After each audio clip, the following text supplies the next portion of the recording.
Welcome in, everybody. How y'all doing? Happy Wednesday. It's Guess the Set. It's Wednesday. So I'm excited to have you all in.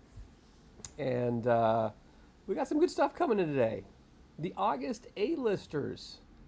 So we've had the June gems. We've had some other ones. We'll go take a look at some of the stuff we've got coming stuff. You expect the dance when I pull 102 Honus during the Riverpackapalooza. I hope that's the case on Saturday. We'll see what happens. Will there be any left by Saturday? They seem to be going pretty quick. But always great stuff, and I am excited. I'm kind of excited. Something just happened in one of my theme teams. That's I did not expect coming through. And let's see if I can find it here. Yeah, looks like we had a perfect game, or near perfect. A no-hitter at least. 2 walks allowed, 10 strikeouts for Paxton. This Paxton card I really do like a lot. But 9 innings, shutout ball, 2 walks, 10 Ks. It's very nice. It's very nice. If you haven't seen this Paxton card, again, kind of the control and home run allowed that we like with a lot of extra stuff on top. And relatively cheap in the card shop. So if you're looking for a card to kind of help with your main team that you can go after, that's not too insanely expensive, or you can fit it somehow in one of your different theme teams, it's still pretty cheap. Part of the Canada Day alumni set, not in any missions yet. And you know when you need it for a mission, it's going to get super expensive.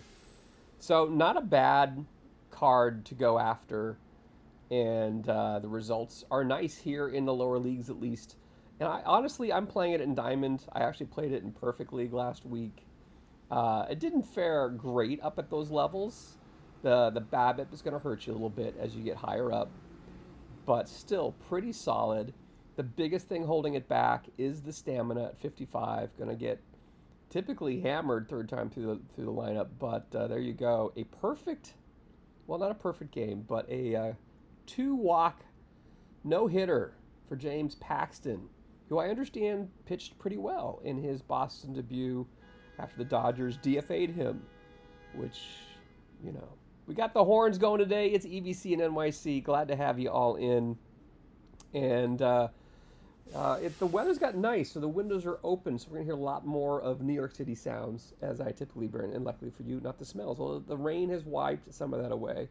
Hopefully you all are doing well out there and staying safe and not getting too drenched out there.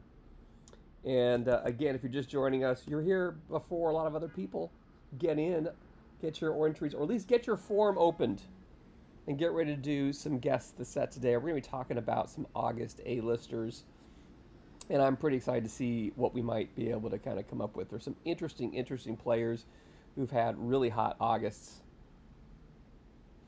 So let's take a look at what we have coming through. And there it is. AW, there you go. Got the link in there. Let me see if I can find where I am. Yes, the August A-listers. And the A-listers come down the red carpet. And we're doing Guess the Set today, so get your guesses in. I did rip, didn't I? I'm getting all excited. For Riverpackapalooza. No, it's Guess the Set today, guys. We're doing Guess the Set. So the August A-listers are coming in, and again, just some things. It's a pretty much wide open Guess the Set, but I think I have again a lot of potential good players for you to choose from. So if you're following along today, hopefully I'll help you out in filling out that form and coming up with some names that are super good for August. And again, get your entries in before tomorrow around 11 o'clock. And I'll be on Laptop's channel sharing some early results. And we'll get into the results on Saturday during the stream. Welcome in, everybody. Welcome in from Don't Cut the D-Block Dragon, your morning Wednesday fun. Thank you so much for bringing in 310 viewers. Thank you all for hanging out here today. It is time for Guess the Set. We're just getting started, so you're not missing out too much. And again, shout out to Don't Get the Black Dragon. Always entertaining. Tootie's favorite streamer. So Tootie, if you're here, I always enjoy watching your son, waking up in the morning, seeing him do his thing. Even though he calls me evil all the time, he calls me evil C in NYC. But the Winning League Hero, did we win last night? God, I missed the stream last night. Did Kansas City win? I am so out of it. I've been running around. I was up to 2 o'clock in the morning making slides for today because that's the kind of geek I am, and I missed it. I was the MVP? Nice. Look at the Black Dragon is now the new GM of the Tampa Bay Rays in the EMLB. You should go check out the EMLB. Go make yourself a player and get drafted by Don't Cut the D-Block Dragon and go up against my player. Very exciting. I got to be the MVP. I have to go check that out. Trade for you? Trade for AW. The tease is August. There it is, the August A-listers. The August A-listers. So players who did well in August. And you can get in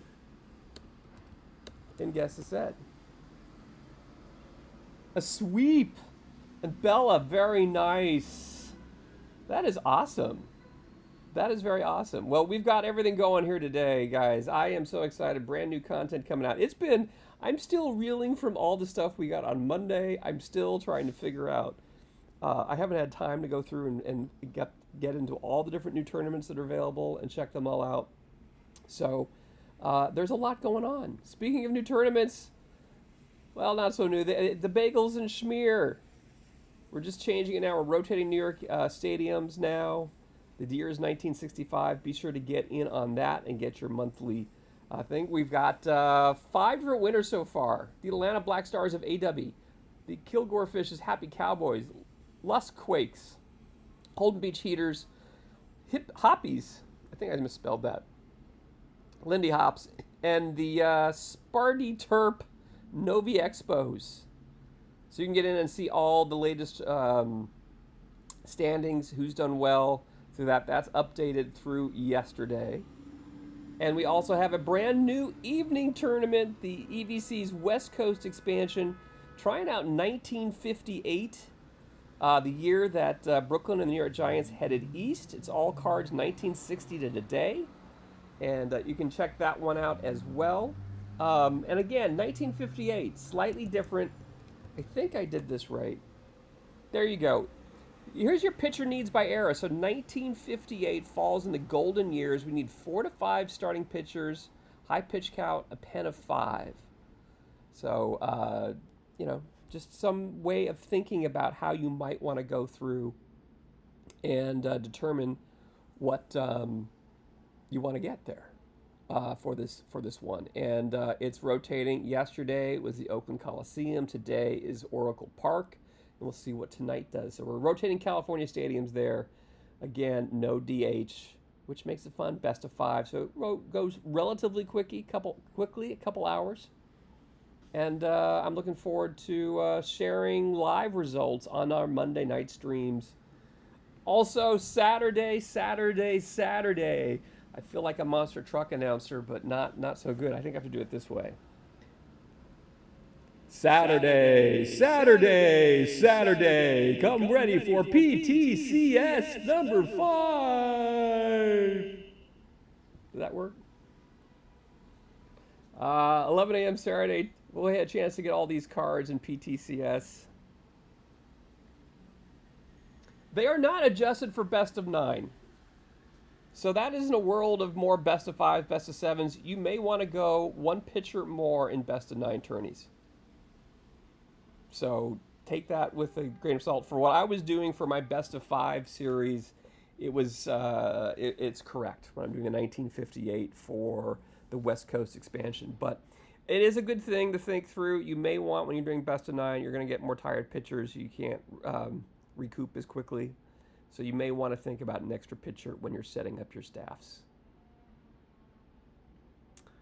Well, I mean, league play. The thing about league play is that you're pretty much in standard. You're pretty much in modern. So league play is not going to really change much.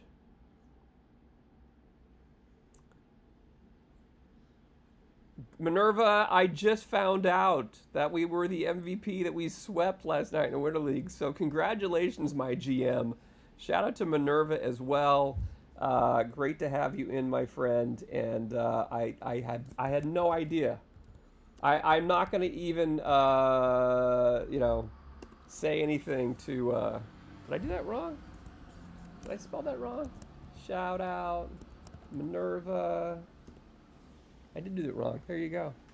Go and follow that man as well. My GM in the EMLB. Get yourself a player in the EMLB. How fun is that? At the same time last night, my player, we're on the Vancouver Vandals in the PBE, another league, and we're 0-for-7 to start the season. So it's a young squad. We're all getting our feet wet. Anyway, PTCS. There will be special drops from Cheeky, Seawit, Duncan the D-Block Dragon, EVC and NYC, Ezra Denny, Minerva, and Spore. Nothing was more entertaining last night than watching Ezra Denny. And he was all excited talking about the PTCS, that he made a PTCS. And then he realized he didn't make the PTCS because he didn't have the PTCS. And he went through, I said, well, you got to look at your standings at the month. And he went to the standings and just pulled the last week and see, I made it the last week. I said, no, you got to do the month. And he didn't even realize there was a link to go through and look at the standings and look at per month. And so he actually didn't make it to the PTCS. So I don't know if he's going to have drops or not. He probably will not be waking up early on the West Coast to stream because he didn't make the PTCS. But I've got a couple iron squads and 2 different teams in iron. I got one in bronze. I've got one in silver. I've got one in gold. So we'll go as long as we can. We'll also have our Rip-A-Pack-A-Palooza on Saturday. And then you can get drops as well from affiliates. To Sweegie and AZ Axel will be going in the afternoon. And of course, OTB Developments will have their drops with DishNet broadcasting the finals of the PTCS around 7, 8 o'clock-ish. So go check it out. Another full day of getting stuff. It's your getaway weekend. Yeah, don't watch. It's okay. You don't really need that many. You don't need packs. You don't need to watch. It's your...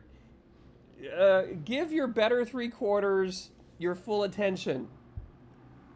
Yo, Dodger Bob. I am not here to ruin your marriage. Ezra, you should still stream. You should still stream. You should have special drops and still stream and just do in the afternoon at some point when everyone else is falling out. And again, this is going to make it hard. All these guys are going to start at the same time probably. And so, I know, I'm a home wrecker. So, who do you think is going to go deepest in the tournament? Is it Cheeky? Is it Don't Get the D-Block Dragon? Is it Spore? You may want to start with us less great guys. Get your drops from us, and then one of those 3, and Seawit maybe. We'll keep on going, right? So, plan. It's strategizing time. How to maximize your drops. Like, what's the perfect... Or you may want to do it where you just watch an hour and a half of each, or just an hour of each. Get your 15 minutes. 15. Yeah, it's drop roulette. So do an hour with one, do an hour with another, do an hour with another. And that way you maximize at least 4 per at least 3 or 4 streams. You need a tourney count for each. Yeah, we'll have to figure that out. If I can share that information, we will. I've got, like I said, I've got 2 in iron, 1 bronze, 1 silver, 1 gold. I didn't make any dailies or weeklies. So I've got options. Just don't know how deep I'm going to go. So that's the thing. The deepest I ever got in the PTCS was in the final 8, I think, during the first one, and that was in a daily perfect draft. So I don't know. Again, schedule-wise, I'll be back. We're doing Guess the Set. I didn't update this. Yeah, we're doing Guess the Set today. Get in for Guess the Set. Get your forms ready. I've got plenty of different things to share with you. We've got Laptop Pound tomorrow. I've got Ribbon Packapalooza and PTCS on Saturday, and they'll be back on Monday for the 2044 postseason. Okay, let's get to this. Every Thursday, new cards players come out, and this week, walking down the red carpet, it's the August A-listers, group of players who've put up incredible August over the years, as well as some who were historically excellent anytime the calendar flipped to the dog days of the season. So we've got this coming tomorrow at noon. So let's go take a look at some potential options. Again, I like to bring the bunk and help you guys out. Gotta have that bunk. And I'm going to give you some ideas to help you fill out the form this week. And again, just to get a little recapping of things. We had an April Game Changer set. Not alliterative, but it's okay. The April Game Changers bringing people like Kirby Yates, Albert Pujols, Nate Eovaldi, some players' names that keep on giving, like Jack Powell, Babe Adams. And then we went to the May Flowers Baseball Reference 2 set. Scheindienst, Ty Cobb, Muddy Rell. Very nice players that we got in this time around. And then we had the June Gems. Rod Carew, Frank Thomas, Frank Tanana, Marquard. I'm going to do Rube wrong. Saberhagen, Joe McGinnity. All sorts of fun players. Lee Smith that we got. Vince Coleman. Sammy Sosa, which held up a lot of people getting as June Gems missions completed. And then July, we had the trade deadline. There wasn't really a specific July set. So we've got an August set now. And so I decided that I was going to do a little research. What was that, Vinny? I decided I'm going to do a little research. Yeah, I'm going to do a little research with our good friends, Stathead Baseball. If you want to get into Stathead Baseball, again, it's a great way to kind of just find out all sorts of crazy information. I was able to dig in and find some really interesting things last night. And, yeah, you know, I need to figure out why that's not bringing in the emotes on that Machia Pet. So, you know, let's be honest, the only bunk comes from how I interpret the stats, and that's what we're going to get today. But I went through and used Stathead Baseball. You can get 20% off the annual subscription using my code, EBC and NYC. Cool, that worked. I've been trying to figure out the right thing. So let's see what develops here. Let's sit back, watch, and see what develops as we go through and take a look at the different stats. Okay. So yeah, I'm trying to figure out how to manage everything on this. One of the fun ones I found was Mr. Aquino here. You think this is all bunk? Here, I'm all ready for the bunk, man. I did add colons before the emote name, and it's not seeming to work, so I have to figure out how to fix that. But this one, this one's really interesting. 2019, the single season home run, he's in the top 15 with 14 home runs in the month of August. Do you guys remember? I'm going to say Aristides. I should look this up. We should look this up. Well, I think they only tell me the last name. They don't tell me the first name. Aquino, I get. But I'm not sure how to say the first name. He doesn't have a card already. And again, this is fascinating. He only hit 19 home runs in 2019. So 73% of his home runs on the season came in the single month of August. He's got his whole name on BREF. Let's go check the BREF. Let's go check the BREF.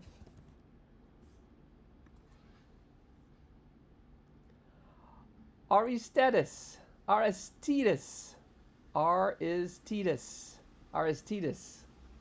Aquino. They don't say the last name, which I find entertaining. Aristides. Very interesting. Anyway, so I was like, The Punisher. Is that his nickname?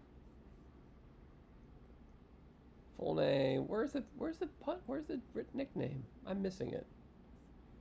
This guy is interesting. Called up on August 1st, so we got a full month of August in. He hit 320, 391, 767. But Franchise Time Machine, you have to give me credit. I actually went in and looked at the pronunciation, right? I did. Like, I'm trying. So give me credit. He hit 3 solo home runs in his 10th big league game. In the same game, right? September, drops like a rock. Adjustments happening. People getting him strikeout all over the place. 196, 236, 382. Over the next 3 seasons, he hits 22 home runs.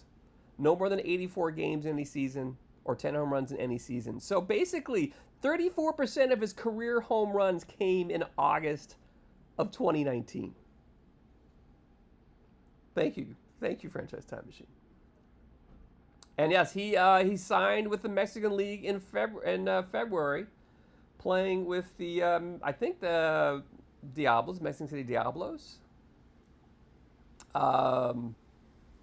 So he played a little bit in Japan after the big leagues, and now he's in Mexico. Of course, Mexico and the Mexican, let's see, the LMB, Liga de Mexicana Baseball? Gonna screw that up. He's at Robinson Cano's team. So at age 41, he's got a 1114 OPS, 14 home runs in 78 games. Yeah, Mexico City, by the way. So this is really interesting. We were there, and I got to see last October. Very much thank you to the president of the MLB for letting us go to the game and sit in one of the boxes.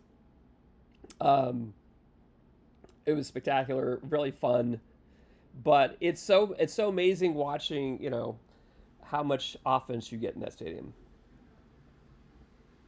I don't know. Maybe Franchise Time Machine. But Aristides seems like a fun pick that I had totally forgotten about. I had totally forgotten about this squad. So yeah, I think the LMB and the MLB have had some issues of poaching and other things. I think some issues around Fernando's contract originally caused a little bit of a rift. There was some warming, and then some other stuff happened. So it continues to be kind of a thing where you would think it'd be a good and interesting feeder league in, but there's been some issues. Anyway, 34% of his career home runs in August of 2019 came on like a wrecking ball. I'm not going to sing it. So there you go. Aquino. For your consideration, another guy, Rafael Palmeiro, tied for 6th in the all-time August home runs with 15. Doesn't have a card yet in the game, so I'm highlighting him. Again, 1999. 32% of his home runs in 1999 came in that August. So, on the average, if you're not having the whims of ups and downs in baseball, 6 months, you should be about 16% of your offensive categories would be every month. But we know. Why, Smiley? I didn't say her name wrong. So as we know, lots of ebbs and flows in baseball. Baseball is hard. You go through dips, and then you go just insane where the ball looks like a beach ball, and you're just slamming it. So 32% of his home runs in August. It's the only month he hit double-digit home runs in 1999. He had 47 homers that year, which were a career high. Repeated that in 2001, 2 years later. Got his positive steroid test in 2005. But still, as far as August home runs, number 16 for most August home runs all time. Cubs, Rangers, Orioles, doesn't matter. Love your Palmeiro. So there he is. Doesn't have a card yet in the game as far as I looked. Again, check my math, check my research. But there he was in Texas in 1999, hitting 47 bombs, tying him for the most in his career. So Palmeiro is someone you might want to think as an August star. Again, lots of home runs during his career. This one, Rudy York, has the single season home run record for August. He is a Tiger. Not that that means anything. Not that that has any. I don't know why people make it such a big deal that, he's a Tiger. I don't know why. It's so old. It's so last year now that no one's even bringing it up, which I enjoy. So now it's time to zig and zag back. Rudy York in 1937 set the single season record for August. The interesting thing is maybe there's some love here because he broke, in 1937, he broke Babe Ruth's 1927 record for home runs in August.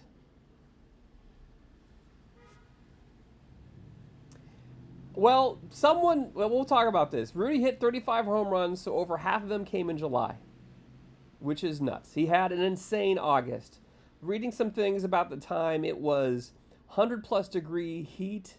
The ball was flying in Detroit at that point.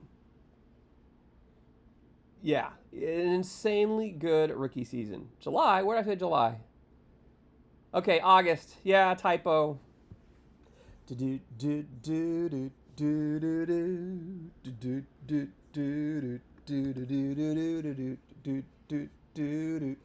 Professional.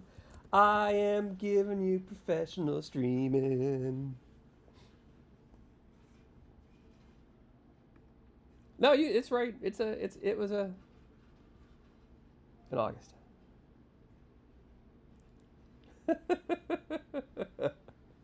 But so he broke Babe Ruth's record, which was 15, set in 1929. He was doing so well, he actually pushed Hank Greenberg from first base to left field, did some catching.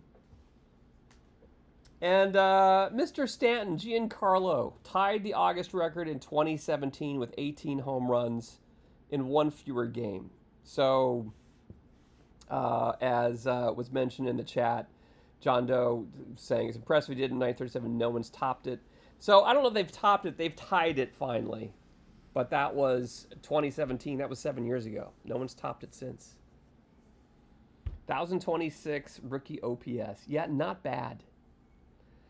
He also hit 17 home runs in August of 1943 and has the second most home runs in August all time. He was a dude. So Rudy York feels like kind of a no-brainer for this set. He's definitely going to be one of my picks to click this week.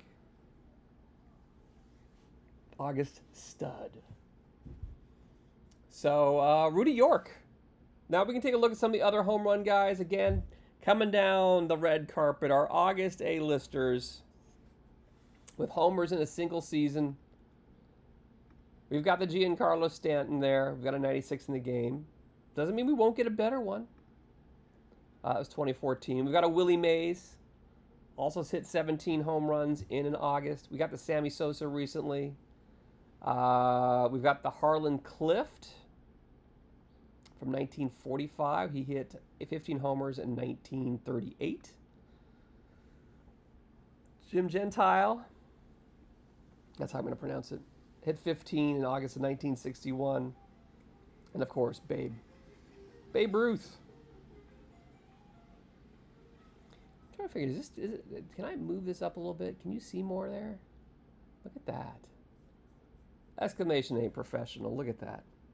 Harlan Cliff could be interesting as an upgrade. Again, we've got an Albert Bell. We've got some of these. Duke Snider just came out. So if you're looking at other cards and potential home runs, if you didn't like the three that I picked here, which was Aquino, Rudy York, and Palmeiro, there are other ones that have cards that might get upgrades. But just throwing it out there as you figure out and contemplate who you're going to write in for your 5 picks this week. Let's go over to, again, and this is where you go in. This is the Guess the Set link to the form. And I'm going to help you fill out, give you ideas of people that might be interesting, that might be coming out in this week's set. Some interesting, strong August performers. Okay. Let's talk about Carlos Lee. 2007, he took out Carl Everett. I think Everett. Who did he take out? He ran to somebody. So this is I'm gonna look at single season OPS for August, and by I did only 30 plate appearances. It's like one plate appearance a day. So there's definitely some low sample size guys here that I'm gonna be talking about because I thought it'd be fun, and it's really interesting when you do this. You find out some interesting things about people's season. Hey Marbiek, how you doing? Go check out Marbiek. He's always doing some nice streams from Spain covering baseball, trying to bring baseball to Europe and in Spain. It's always fun to see him doing some streams there. I think he's playing some other game like the show, but also does some OTP as well. So go check that out. Carlos Lee in 2008 had a 1572 OPS for August. Now again, small sample size theater. He broke his finger on August 9th. He was out for the rest of the season, but in 38 August plate appearances, 2 doubles, 4 home runs, 7 walks, 4 Ks, and a slash line of 500, 605, 967. So, interesting if you want to get a Carlos Lee in and kind of take advantage of his injury that he had. So that was one interesting one. But this next one, he could hit. He did definitely hit. But I thought this was just a little fun little one. This next one I kind of like. Josh Phelps. Josh Phelps in 2007, number 3 all time with a single season OPS, and a really interesting story, a 1643 OPS. And this guy was claimed off waivers from the Yankees in June, and Pirates had a hard time finding a starting position for him. Jim Tracy was the manager of the Pirates and was like, I'm trying to figure out where to put him in, and he just basically pinch hit. Look at these stats that he put up in August. He only started 4 games, but he played in 24 of the games in August. 38 plate appearances in 24 games. So again, he only started 4 games. 3 doubles, a triple, 4 home runs, 6 walks, 4 Ks, and a slash line of 516, 579, 1065. A guy who couldn't break the lineup because there was no DH yet. A precursor of a guy who could have had an amazing, interesting career if there had been a DH back in 2007. I guess he wasn't enough for the Yankees. And he wasn't really much for the St. Louis Cardinals. Only played 19 games the following year, finishing his MLB career. Got signed many different springs after that, didn't latch on. But this guy was incredibly, incredibly hot when he joined the Pirates in that summer of 2007 off the waiver wire. And it's kind of like his one little crazy time in the MLB. And so I just thought, hitting 4 home runs in only 4 game starts in 24 games and hitting that kind of slash line, a 516 batting average. And he couldn't crack the lineup every day because they had LaRoche at first base. Nuts. So interesting guy, which I kind of like, Josh Phelps. Kind of one of these hidden ones. And then Carlos Pena, the all-time single season record for August OPS. Again, had 30 some additional bats. Again, extenuating circumstances. But what an August. He's coming back from injury in August. Only played 9 games. It was not the Phelps that was traded for Buhner. I don't know. He only played 9 games because he's coming back from injury, but he had 36 plate appearances. And he hit 7 homers in 9 games. 7 homers, 3 doubles, 4 walks in 9 games. Again, small sample size. Super small sample size, right? But holy cow. A slash line of 452, 528, 1226 slugging. 1226 slugging. Speaking of Jerry and Seinfeld and Frank Costanza. And then released by the Tigers. And then had a career 808 OPS, but his best year was the Tampa Bay Devil Rays in 2007. with a 1,037 OPS. He was ninth in MVP voting in 2007, and the Tigers just let him go. They just released him. It's guess a set. Thank you, Wing Ood, to go for putting the link in. So, Carlos Pena, again, we're doing some small sample size theater here on this for the single season OPS record for August, but 1754. And I thought was interesting. Also, again, was a Tiger. And Phelps, we had before, was a Yankee. So just, but that wasn't why I went into it. The numbers speak for themselves. Coming down the red carpet, minimum 30 plate appearances, the OPS for a single season split by August. Here is our list. It's EVC and NYC bringing you the sounds of New York City.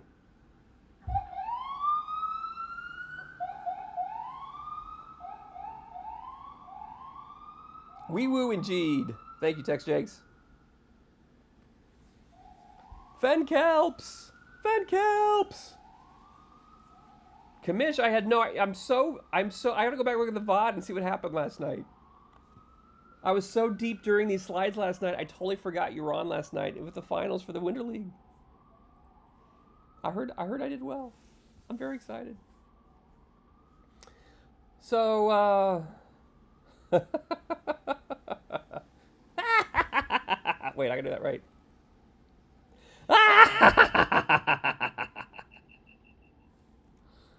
Okay. Yes, there's a lot of Barry Bonds on this list. Now, interestingly, I'm looking at some of these, right? And again, I had 30 plate appearances the minimum. And looking at some of these, there are a lot of guys that have less than 30 plate appearances. So Barry Bonds, again, if you're new to the game, Barry Bonds does not have a license with OOTP, so we're not going to see a Barry Bonds card. So don't guess Barry Bonds. You're not going to get any points. So don't guess Barry Bonds. Sean Barry. We've talked about Carlos Pena. We've talked about Carlos Lee. Sean Barry, 11 games, 49 plate appearances, 1527 back in 1998.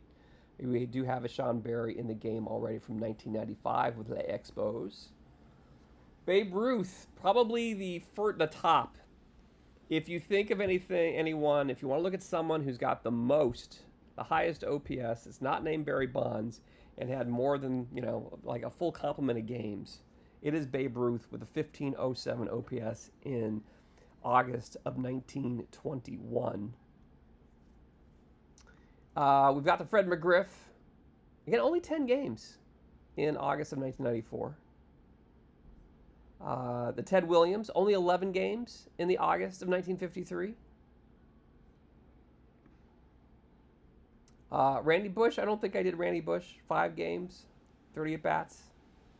Roger Hornsby had a very early card in the cycle with a 1466 OPS. Again, probably the second person not named Bonds with a full complement of games getting on this list. So if you're taking Bonds off, then it's basically Babe Ruth and Hornsby followed by Babe Ruth and Barry Bonds again. Oh, Randy Bush. There's Randy Bush. We do have a Randy Bush in the game already. So I kind of highlighted some guys that aren't on the list. And then you have to decide if you think there's going to be any upgrades to like a Roger Hornsby or a Babe Ruth at this point. But kind of fun. Yeah, John Doe. The 101, 102, like, what I don't know, and maybe Spore will answer this, but I think he's avoiding answering it. It'll be entertaining. We knew that the Diamond was pretty, Diamond 99s are like this, right? This is the breadth of Diamond 99s. The hundreds were, I have to go like to a bigger screen. The hundreds were like this, like really, the hundreds were really broad. So the question is, if Diamond is split up between 90 to 99 in 10 compartments, are perfects now split up from 100 to 109? Good honking horn there. Kind of accentuate that. 100 to 105? Think about it, right? Diamonds as a level is split between 10 levels. 90 to 99, how far do perfects go? If perfect is just a level now versus a standard number, then how wide does it go? So maybe it's 105, maybe it's split across 6 levels, 7 levels, 8, 9, I don't know. Not getting 1,000 yet. Wait for PT26. I know he loves those questions. It's Guess the Set, everybody. Get on in. I miss Charlie Gehringer here, also on the list at number 13 overall. It doesn't matter, actually. It doesn't. It's just setting expectations. Just think of 100 is a broad category.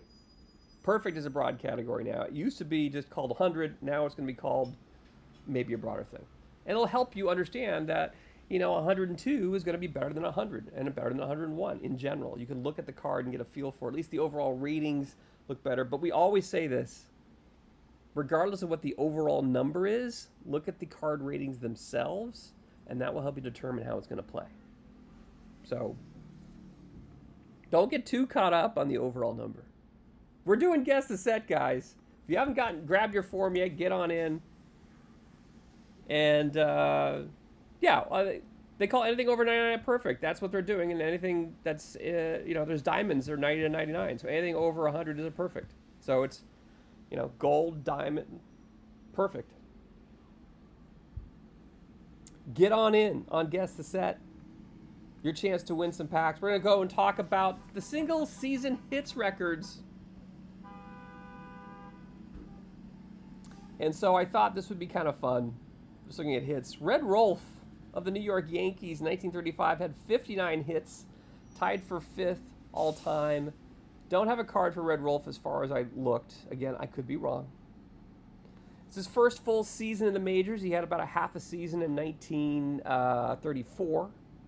Had 11 doubles, 5 triples, 1 homer, 20 RBIs, and slashed a 381, 448, 536 in the month of August. So great full season. He really came in his own in 1939, hitting 329 and leading the league in hits with 213 doubles, 46, and runs scored, 139. Later on in his career, it's fun. Again, Stathead Baseball's helping me out, guys. It's helping me out to search. I can do splits based on month. It's really fun to see what you come up with. And he ended up managing at Yale after his playing career. Then he managed for the Detroit Tigers in the 40s for a bit. And then he became the athletic director at Dartmouth, did manage some Dartmouth baseball games as well. So, Red Rolf, 1935. I like looking at some of these old guys and trying to figure out, I'm always looking for some older guys coming through. Then there's Pie Traynor, who does have the record with 64 hits in 1928, the record for hits in August. And he averaged 2 hits a game. He basically had 32 contests. He went 0 for in only 2 of them. So he got hits in 30 of the 32 games in the month of August in 1928. Look at this again. 11 doubles, 5 triples, 1 homer. Did you notice anything here? These guys both had an August with 11 doubles, 5 triples, and 1 homer. What are the odds? It's not a typo. I went back and checked. He had 50 RBIs. Red Rolf only had 20 RBIs. I don't think we have a Pie Traynor yet. Feels like a good time for a Pie Traynor, don't you think? 460, 479, 633 slash line. And tied for the 3rd best OPS of his 17 seasons during his career. So one of his top years. So yeah, synchronicity. I don't like the drink synchronicity thing. I didn't enjoy the Police album. They've recently released on that Synchronicity album like some demos and stuff, and I'm not loving it.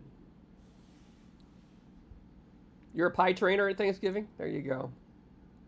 Who doesn't love pie?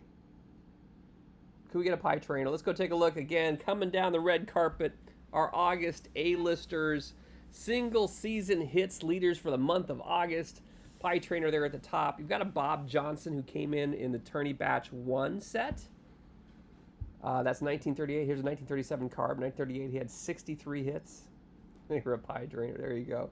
G. Walker had a limited edition card early on. Had 63 hits in August of 1936. This card's 1937. So we're just off by 1 year on 2 cards there. Both 1937s on either side, 36 and 38.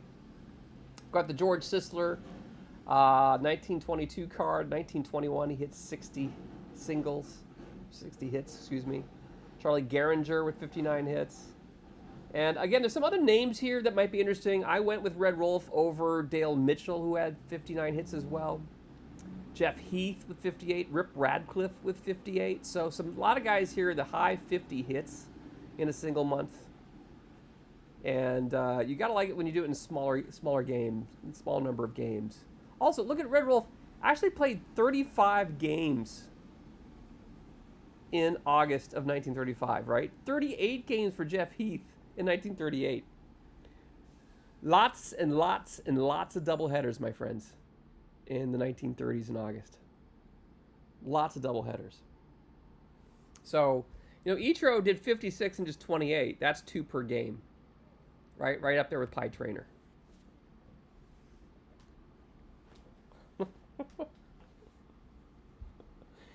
Oh, wait, I should know that song, Really Vanilla Glory. Gorilla. I should know that song, and I don't. Yeah, different calendars back in the 1930s. But again, I think that's always interesting to look at when you're looking at numbers. The Ichiro, we're saving our Ichiro love, I think, for when he gets inducted in the Hall of Fame in January. Nice, Ezra Denny. Oh yes, okay. Synchronicity album, yes. Miss Granako, I think it is. Or I'm getting confused. There are several Russian references, I think, in that album. It's Guess the Set. It's Guess the Song, too. Guess the Set. Get on in. You have a chance to win up to 20 packs if you can get the most correctly. And it's always fun to see what happens. That's Dream of the Blue Turtles. Thank you, Really Vanilla Gorilla. I am, but I'm thinking of Miss Gradenko on the Synchronicity album as well. Just the ties.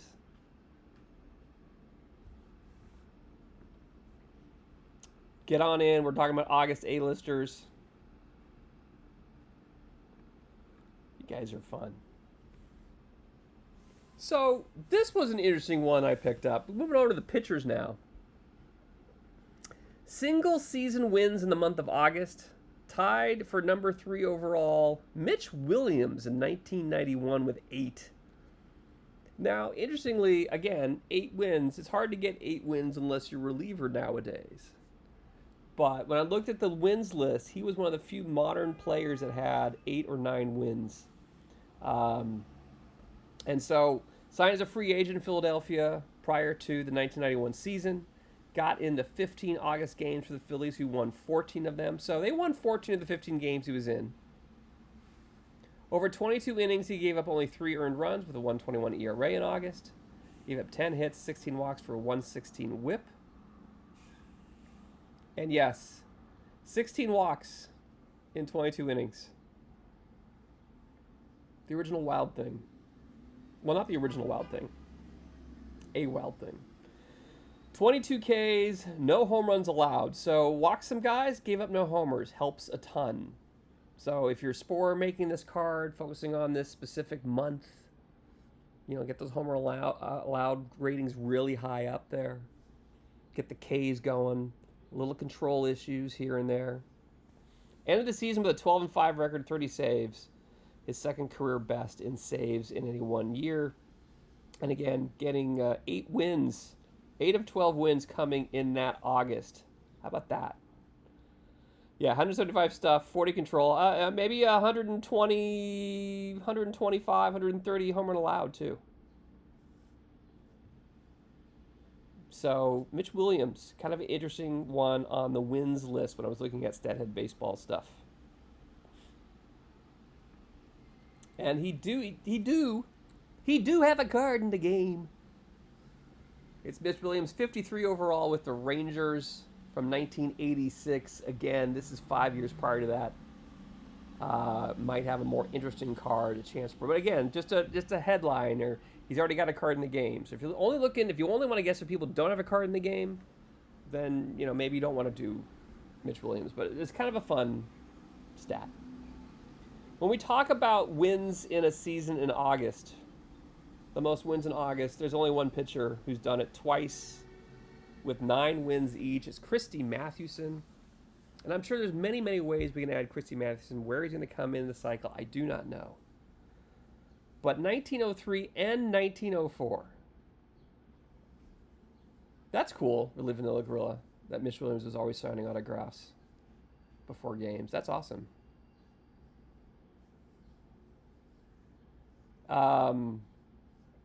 Christy Mathewson, 1903 and 1904, had 9 wins in both those Augusts.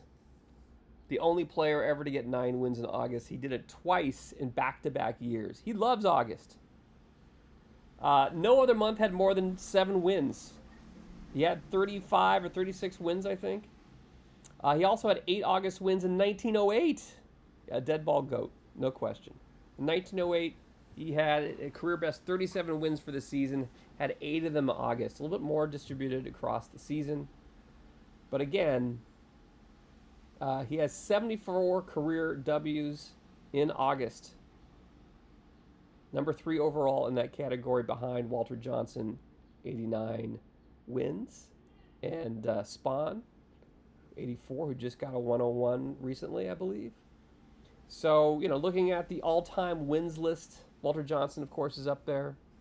He is one of the big, the original 5. I think original 5 or original 6 that was inducted into the Hall of Fame.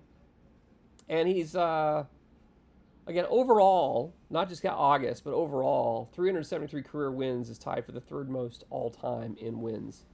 And I think he has the National League record for wins. So Christy Mathewson, a stud in August, with 9 wins in 2 different seasons, leading the most ever in a month. Walter Johnson is not there. Let's take a look at the wins in a single season. There you go. Christy Mathewson, they're at the top of the list, and several players, 13 players getting 18 wins. We talked about Mitch Williams, the only one since 1917. Or 1921, Urban, 1944, Dizzy Trout. Okay. The only one since 1944. Togi Pittenger, exactly. There's Noodles Hahn. There's Walter Johnson. We've got Urban Shocker in the game. We've got Dizzy Trout in the game. We've got Ed Walsh in the game. Could we get a Togi? A Scott Perry? A Tully Sparks? A Lewis Wiltz? So there's some other names that, if you want to go out on a limb and try to pick a player, I don't know if this is the category I do it in, pick a player that no one else is going to guess and to get a card for him and get extra bonus points in this week's Guess the Set. A lot of interesting potentials here for you in Guess the Set for wins. Yeah, only 2 in the last 100 years, right? Mitch Williams and Dizzy Trout were the only 2 to get 8 wins. And again, I don't think you're going to see any... There's no starter going to get 8 wins anymore. So it has to be reliever. And typically, relievers aren't in getting 8 wins. So, I don't think there's going to be anyone approaching these records anytime soon. So it's a chance to give some love to some older era players in this one. Plus Mitch Williams. As Guess the Set, get your entries in. Link there is in chat. Okay. Single season strikeouts. Number 2 all time in the month of August is Rube Waddell. 1904 had 81 strikeouts. Had 349 strikeouts in 1904, which led the league. It's the 18th most in a single season in MLB history. And again, the 81 in that August of 1904 is number 2 all time in the month of August. He had 80 Ks in August in 1905. Saturn stands as the third most ever in August. So again, you got number 2 and you got number 3. You got 81 and 80 in back-to-back years. August, kind of his thing. 68 Ks in 1903, the 11th most ever in August. Ended the season with the league best 302. 66 Ks in 1902 in August, the 15th most ever in August. So there he is, 2nd, 3rd, 11th, and 15th for strikeouts in August. And with all that, it's not in the top 25 career August strikeouts. How crazy is that? The problem was he had a much shorter career than other guys who played longer. Hence, even though he had some amazing August strikeouts, he didn't have as long a career. He only had 11 seasons, and the other people who were on the top strikeout list played even longer. Yeah, that glove, man. Big thumb. Look at the thumb on that glove. You know what they say about the thumbs? I have no idea what they say about the thumbs. So, Rube. Let's take a look at our single season strikeout leaders for the month of August. Coming down the red carpet. Big texture, exactly. Nolan Ryan. Again, we've got a Nolan Ryan PTCS 100 card in the game. That's a 1989 Nolan Ryan. 1974, he had 85 strikeouts in the month of August to lead the league. There's your Rubes. There's Nolan Ryan yet again. There's a Sandy Koufax with 73 strikeouts in August in 1965. Christy Mathewson showing up on the list. Sam McDowell has a card in the game, 100 overall. In August of 65 with 71. Randy Johnson just recently got a diamond card on top of this early cycle perfect we got from Randy Johnson. 70 strikeouts in the month of August. We got Roger Clemens has a card, 100 card in the game also with 68 strikeouts. There's Rube yet again. We've got the new Steve Carlton card from Baseball Reference 4. Pedro we just got. He had a shorter career than other guys that played longer. Exactly. It's exactly what I'm here for, really, Vanilla Gorilla. 85 Ks would be a career for Nate Cornejo. And Dazzy Vance down here, number 14 overall. I'm trying to deliver, man. That's what I'm trying to deliver. I appreciate each and every one of you who hang out here each week. And besides getting drops, enjoy a little guess the set. Some of you subbing, following, appreciate 1,584 followers, getting close to 1,600. And always enjoy bringing this. It's work, but I always enjoy bringing some of this fun, interesting stats that we go through. Let's go take a look at the most innings with one earned run. I like to go look. I was trying to see, does anyone go through the entire month of August without giving up an earned run? That did not happen. But, how about one earned run? And there are two guys who went the entire month of August with one earned run. I'm trying to channel it, John Doe. 45 and a third innings. Corey Lidell in 2002. Went 45.1 innings and only gave up one earned run. Don't guess Lidell? Did I miss something? Did he do something bad? Is he on the NY list? Okay. Don't guess Corey Lidell. He did go during the strike season. Again, MLB Players Association does not represent people who cross the picket line back during the strike season. So, well, there's the stats. So, yeah.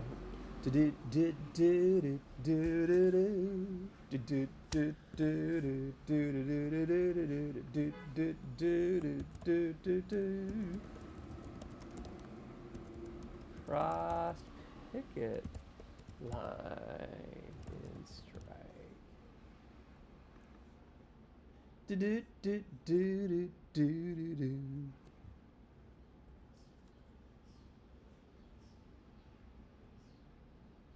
Never pick scabs.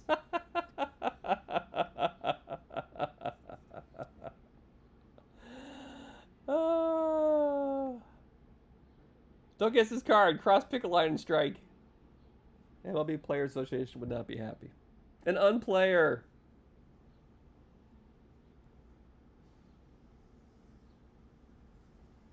He died in a plane crash? Wow. Damn. This was, again, 2002. This was a set. He had 6 game starts in the month. 7 innings shutout, 8 innings shutout, 7 innings shutout, 9 innings shutout, 7 innings shutout, well, 1 unearned run. And then his bullpen let him down. He gave up only 1 earned run here in 7 1/3 innings, and the bullpen in Oakland let him down in that. So, yeah, you didn't even know? Yeah. No, I totally didn't realize that he had crossed the picket line. But man, what an August. Well, if Sporer liked that one, maybe he'll like this one? Guy Bush. 51 2/3 innings. There probably is a list of players that cross the picket line in MLB strikes. Do I want to look for that? MLB players that crossed picket line. 94-95 strike. That's why Benny Agbayani's not going to get a card. Bubba Carpenter. Angel Echevarria? I feel like we got an Echevarria in the game. Pep Harris? There's Corey Lidell. Jeff Tam. Kevin Millar. Jamie McAndrew. Eric Ludwig. Interesting. And Pete Rose. Had MLB experience before a strike. Ken Obergefell. Sean Abner. Oil Can Boyd. Interesting. Lou Thornton. So I can't remember how this works. See, certain players part of the World Series winning teams were not permitted to have their names or likenesses on commemorative merchandise because they had been declared replacement players or participating in 1995 spring training. Shane Spencer, Damian Miller, Brendan Donnelly. So the following Major League players appeared as strikebreakers during the spring training in 1995, crossing the picket lines in the MLB strike. Some had not yet been placed on 40-man roster, and as such were not eligible to join the MLPA at the time of the strike, while others were former MLB players who had retired before the strike. The names or likenesses of replacement players, since they are not permitted to join the MLPA, are also in some cases not included in merchandise, and hence this. There you go. Interesting. This week's Punk is easy? Okay.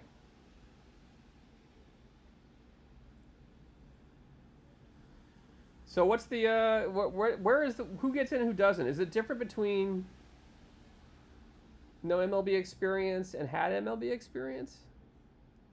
It's a lot of players.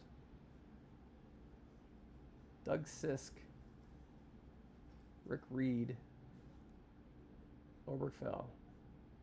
There's Pedro Borbon. So I'm obviously not all these guys are not allowed, right? I'm confused. Interesting.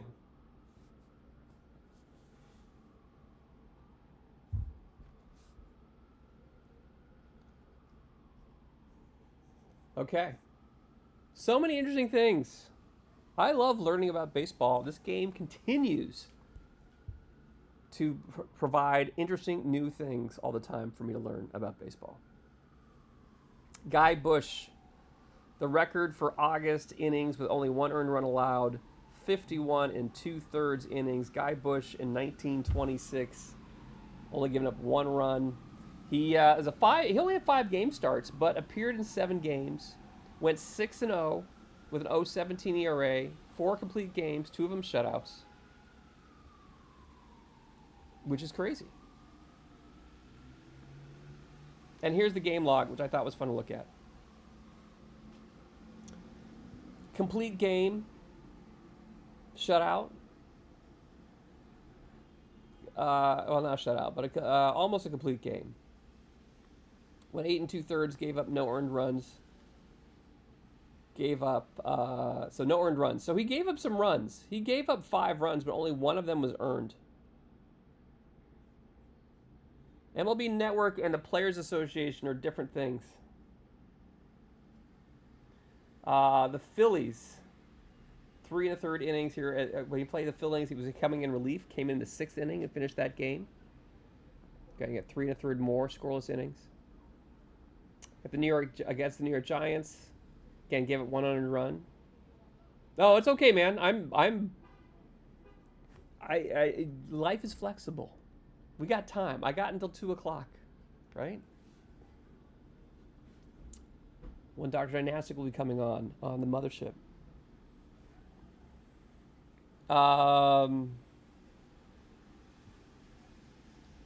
Here's a 9-inning shutout with 2-hitter, a 4-hitter, 9-inning complete game shutout, 1 earned run, and then coming in relief in the 5th through 8th inning, giving up only 1 hit. So that's how he compiled 51 2/3 innings with only 1 earned run. Again, gave up 5, but 6-0, 0.17. That's in August, my friends. That is in August. So kind of fun. Taking a look at that. Some other interesting ones. Bill Fisher, fewest walks allowed in 30-plus innings in an August. Bill Fisher has only given up 1. There's several guys who only gave up 1 walk in the month of August. He was one of the ones with the most innings. 47 innings. He only gave up 1 walk. 2-4 ERA, a 2-4 record, 2.68 ERA, and 16 Ks with 6 home runs by the end of during the month of August. Ended the season with 4-12 with a 3.95 ERA and 8 walks in 127 innings. So only 8 walks in 127 innings, and only 1 walk in 47 innings during the month of August. Now, Bill Fisher does have a card that recently came out, I believe, part of the Treasure Trove recently. So we're probably not going to get another Bill Fisher. This is his White Sox years in 1957. This is 5 years later with the Kansas City Athletics. But going down that, there's only one player ever to go the month of August with over 30 innings pitched and not give up a single walk, and it is, of course, Greg Maddux in 2007 for the San Diego Padres. The San Diego Padres. Kind of nuts. You may forget that he played for a season and a half for the Padres. He, in 2006, he signed as a free agent with the Padres after spending 2006 with the Dodgers. 2007 he signed a 2-year, $10 million a year contract with the Padres. And over 38 innings in August of 2007. Gave up no walks. Had a 2.37 ERA, a 3-1 record. Ended the season. My pitcher was gone. Oh, way to go, strike breakers.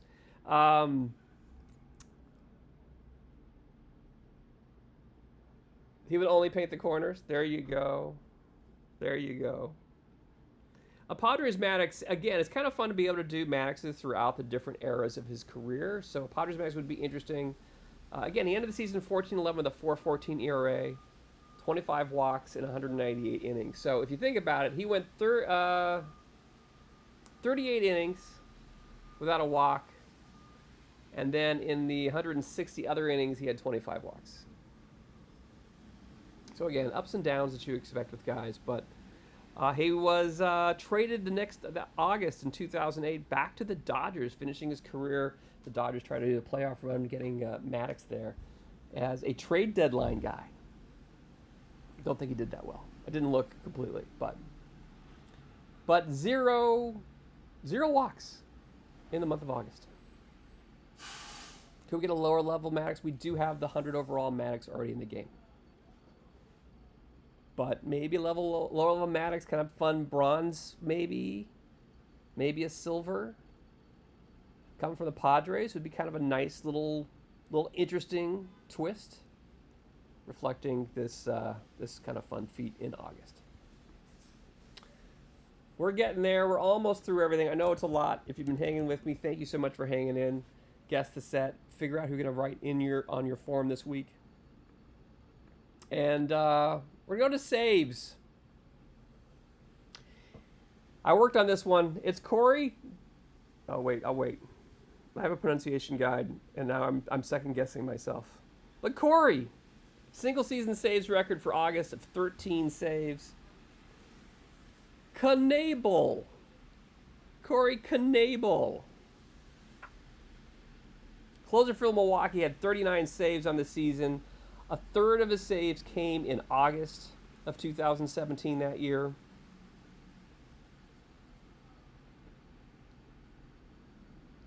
Yes, Corey and Evil Knebel.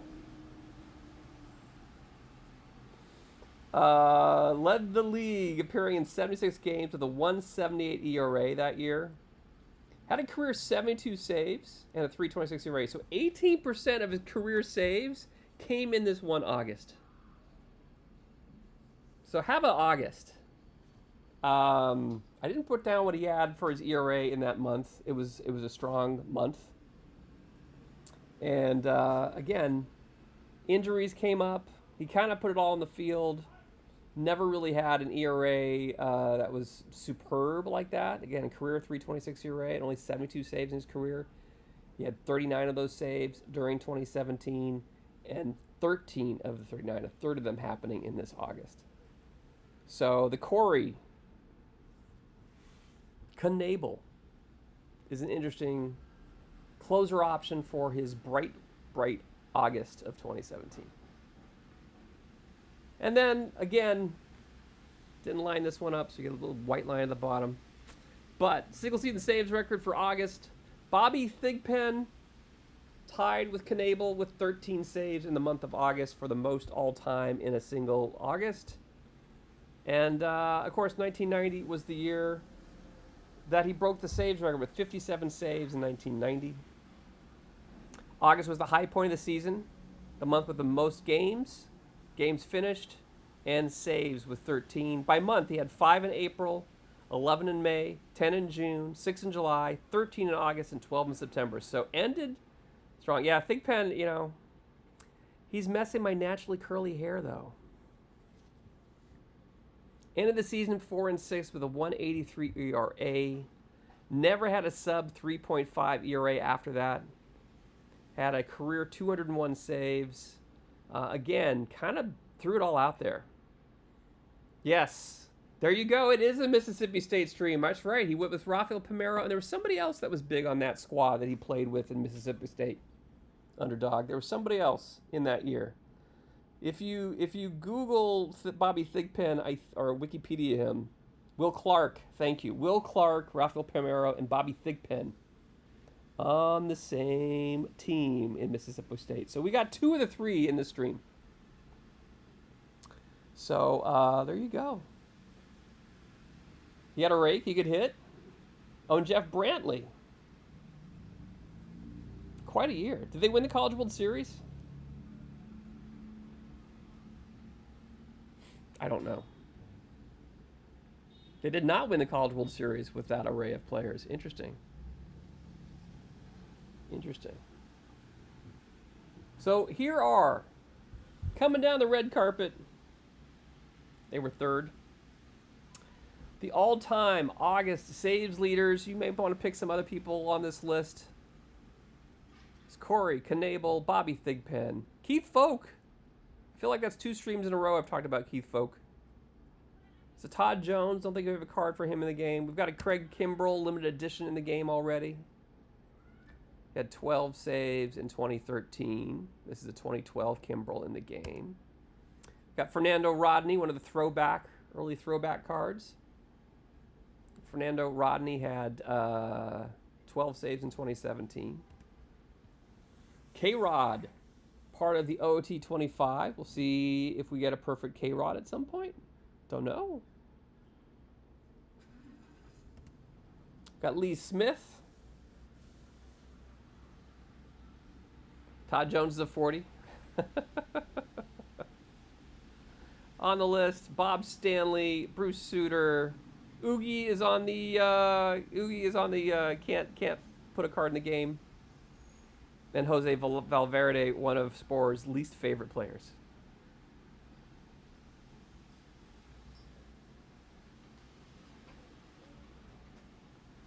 Oh, wow. Interesting, Underdog. Interesting. I don't know very much about the College World Series, so I always appreciate little tidbits like that. Expanding my baseball knowledge, which is what this stream and OTP is all about. So, love it. So some of the save leaders in the month of August. Again, we're looking at our August A-listers for Guess the Set this week. Throwing one more in here. Career ERA, leaders in August. There's a list of bad Tigers relief pitchers. There you go. It's Johnny Franco. Fun story. I don't know if it's a fun story. When I was in grad school in Chicago, I made sure all my classes ended by noon so I could get to day games at Wrigley Field. And had some good seats off the Mets side of the dugout when they were in town. And Franco had been blowing stuff on my fantasy team. I said something about Franco. And he heard me. And he looked like he was going to kill me. And I promptly shut it up. While he was warming up in the bullpen. He shut me up pretty quickly. John Franco. 196 ERA is the top ERA for anyone in August with at least 200 innings pitched. It's a random number I threw in. I know, that ended my heckling days, Spore. I was like, hey, what am I doing this for? 76 career saves in August. Not the most saves in August, but a career 216 innings in August, 47 earned runs, 80 walks, 167 Ks. He's my arch nemesis. His 1,119 games pitched and is the NL record for innings pitched. Yeah, he's got a mean-ass stare, man. It was just like... fourth in Major League history as far as innings pitched. 424 saves in his career, sixth in Major League history. Again, shouting him out here for having the best August ERA with 1.96 with a minimum of 200 innings pitched in his career in the month of August.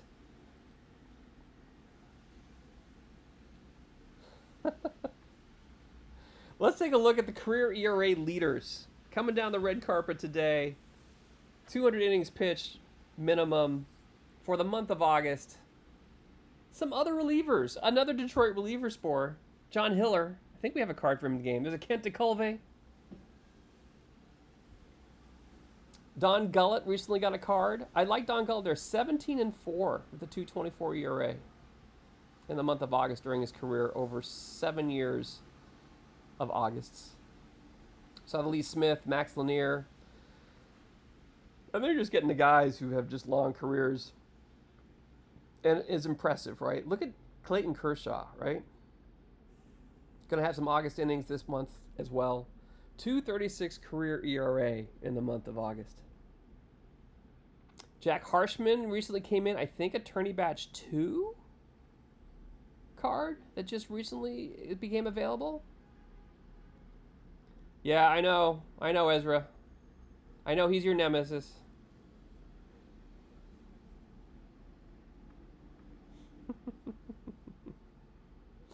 Mariano Rivera, of course, a closer. Jim McAndrew, Gary Peters, Hoyt Wilhelm. And then Blake Snell, 20-7 with a 2.49 August ERA.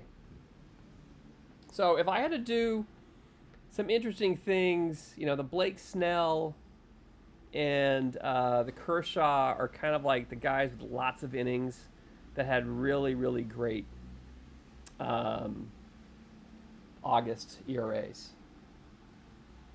But John Franco's the one we kind of counted out. But again, you make the choice of what we're going to get. We got an early cycle Kershaw.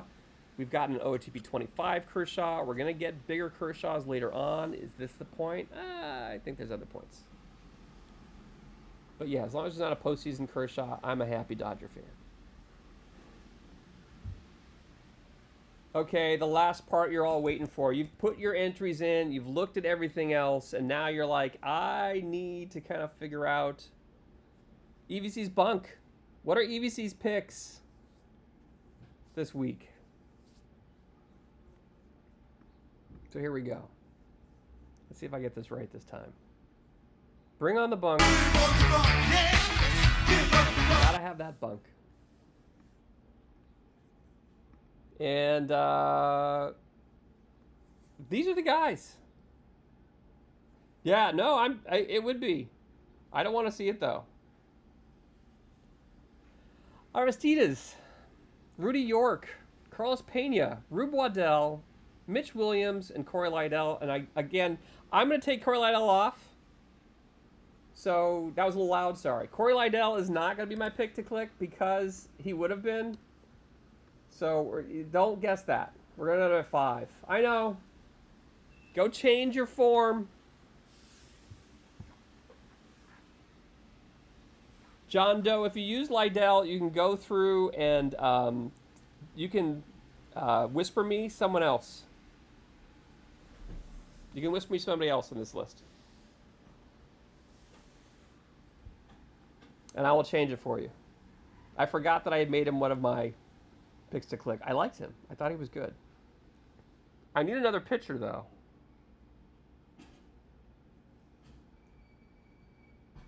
I must have known deep down, because the formula says 5. Somewhere there was some level of QA? No. Oh, Rube was a story with a scurry. Yeah, Rube definitely had some dark stuff. Rube is definitely an off-the-field scary guy, which we won't talk about. But those are the 5 picks to click this week. Pick which one is not going to get a card this week. Yes, the Alligator Wrestler. There you go. That's the positive story, not the other stories about Rube Waddell.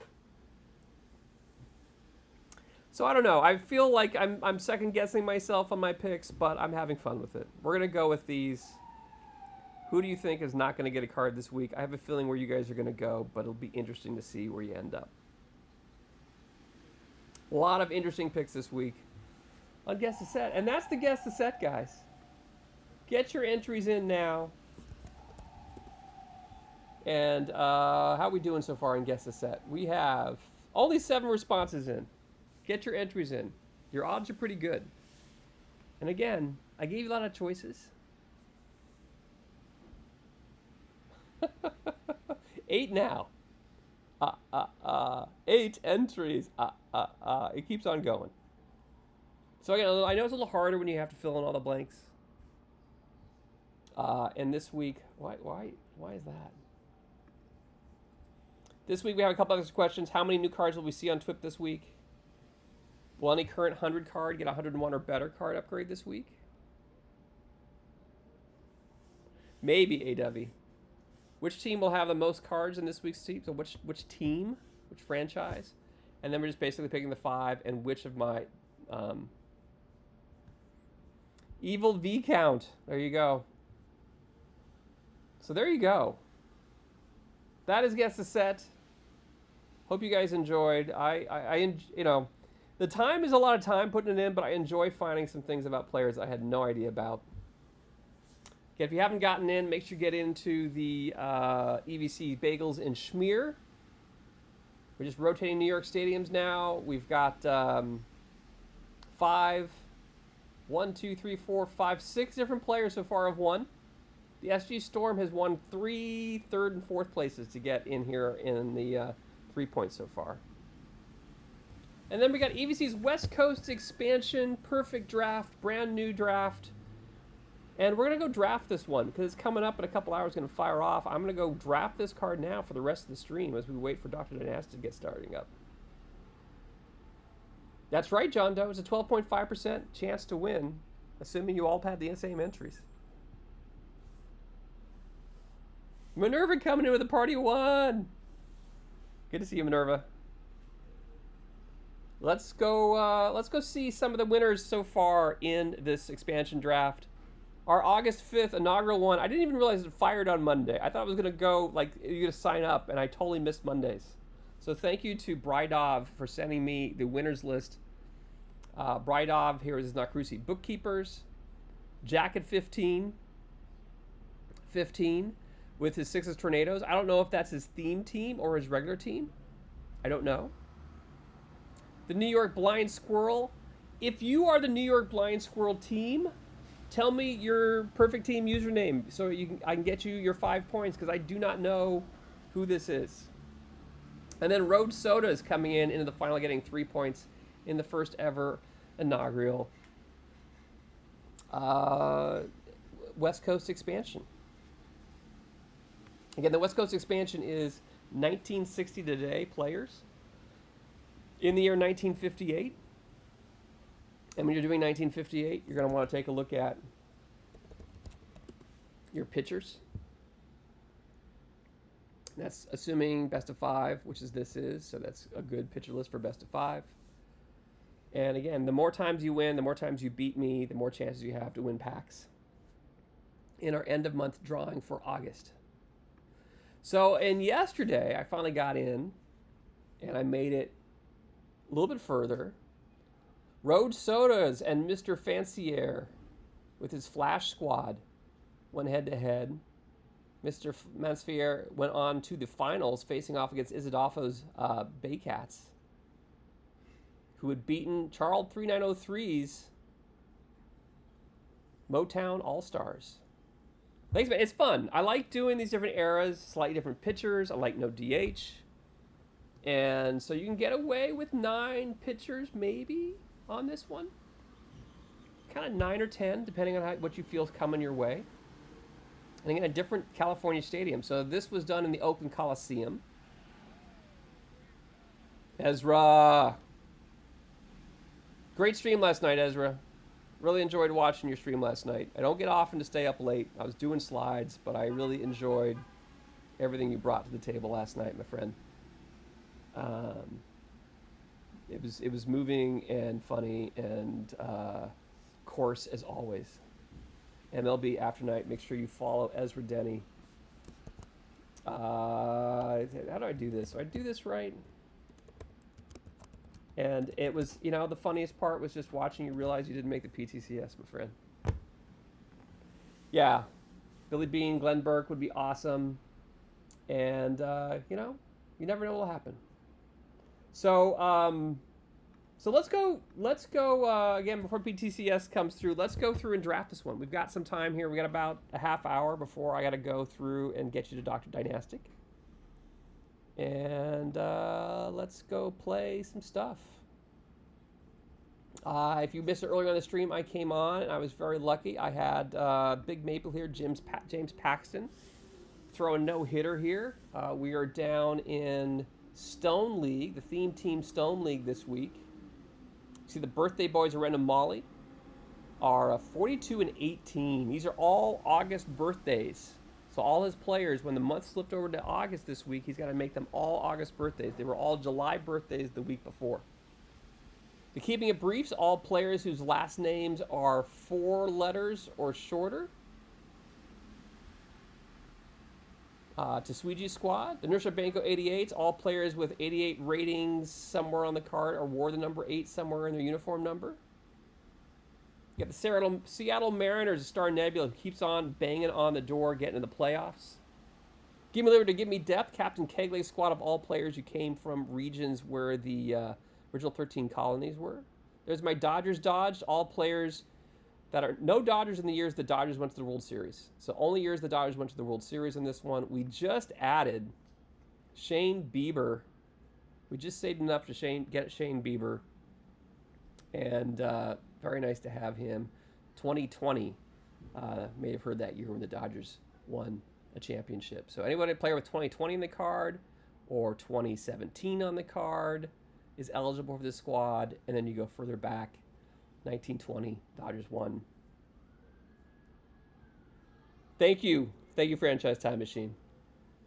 Clips are wonderful. Keep them going. So hopefully that'll get us into the playoffs there. Let's take a look at the standings. The birthday boys up there, my Dodgers Dodge. The Detroit Tigers, Hazy 14's Tigers theme team. The Meet the Carries of Wizard of Moz, all players who played for teams that Carey spoke for, announced for. There's Fight Cross Fox Minerva's theme team of all players who were teammates of Chase Utley. And Barry Basher's Trans-Siberian Americans, all players who played for teams along I-70, the longest highway in America. So we call it the Trans-Siberian Highway. And the Georgia Tech on my mind, music lessons, Franchise Time Machines, Georgia Tech themed squad there. Bob Cajun Bob's, all player named Bob. And it's EVC and NYC bringing the sounds of New York City, baby. There's Star Nebula, Keeping It Brief, Nersha Banco, the Daytona Beach Left Turns of ZT Evans, the players who played in Missouri of I Rock This there. There's the Hooked on Phonics. I'm the most valuable mispronouncer supporting this team. Every streamer who mispronounces a player's name, that player becomes eligible there for this squad. There's Barry Batcher's Kansas City Royals to now, and N6 Baltimore theme team as well. So lots of players here, but we're going to go through and take a look at the brand new Daily EVCs and NYC's West Coast expansion. Again, it's 1958, so we can get away with 9 to 10 pitchers, 4 to 5 starting pitchers. We're in Oracle Park. Is that what they're calling the Giants Stadium now? Is it Oracle Park? Some gaps for triples, otherwise pretty suppressed across the board. Home runs very suppressed in this ballpark. Irockness has been busy doing stuff, so he hasn't been able to stream as much, but I'm sure he'll get back to it at some point. I know, there's only 9 major league teams of the 30 stadiums, I believe it's 9, it may be 8, that don't have a named stadium. Don't have naming rights in their stadium. I read that somewhere yesterday. Okay, so we start off with a perfect one diamond. It's pretty much standard perfect draft that we're going through here. And again, we've got home run suppression on. We've got low doubles and high triples, which you don't really draft for. So we've got some leverage here. Again, it is 9 to 10 pitchers. It's always Pac Bell to you? Yeah. Even that. Candlestick is better, man. Seal Stadium for the win. So, lots of interesting choices here. We've got the PT MS Dave Parker. We've got the Bill Mazeroski, brand new. Not a lot of power and eye.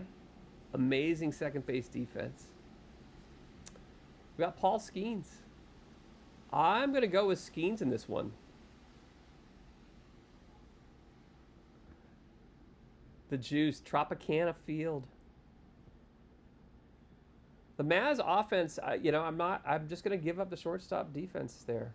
And I'm going to go with Paul Skeens here to lead my roster. Again, only need 10 pitchers. Getting some good guys out of the way quick. So, interesting. Gentile's got the power and eye combo, but a low BABIP. Not bad, 75-78. Got Steve Finley with defense for days. And not horrible.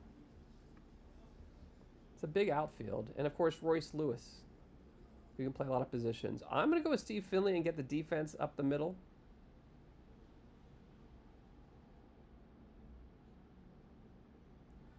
Yeah, we're playing. He would be great as a Giant. Brand new cards coming through. Tourney edition, Willie Randolph at second base.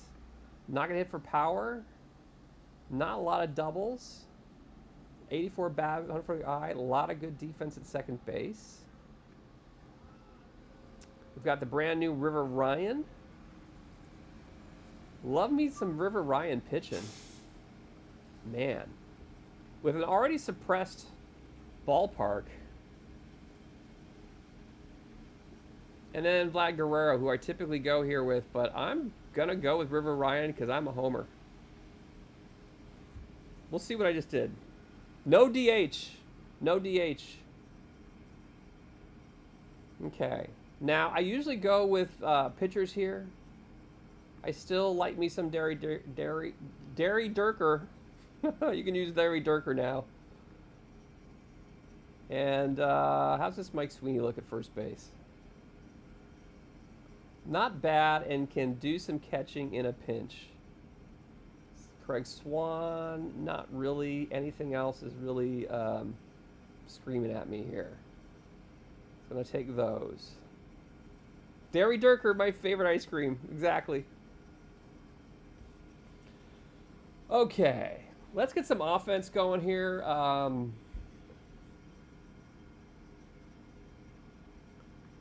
Ichiro and right. I probably will go with Ichiro. And then Greg Vaughn in left. I think. I'm just trying to get a lot of singles maybe. I don't know. This is a tough... I don't know what to do in this ballpark. There's a brand new Rob Dibble. Kind of a crazy closer.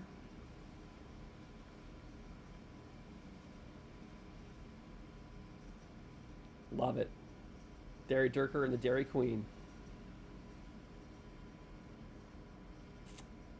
And yeah, we're going to go with that. Ozzy. I'm gonna single people to death in this game. Let's go get Ozzie Smith, brand new tourney batch 2 card. And don't have, let's see, I've got 3 starters and a closer already.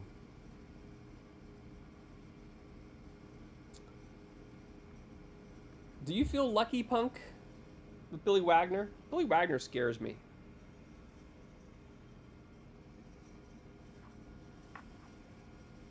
Yeah, usually we were pronouncing the less great cards.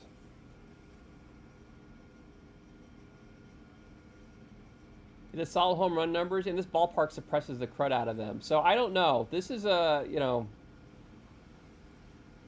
lefty specialist all over him.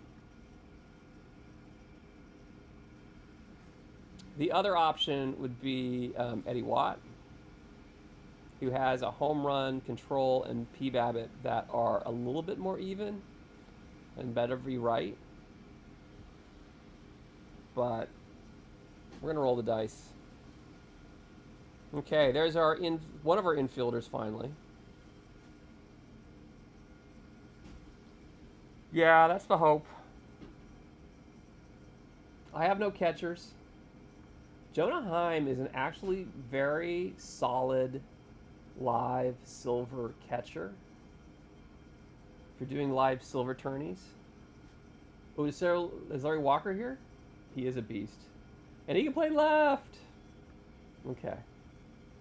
Probably should get a catcher, a different catcher. I got a catcher. Okay, I got a left fielder now.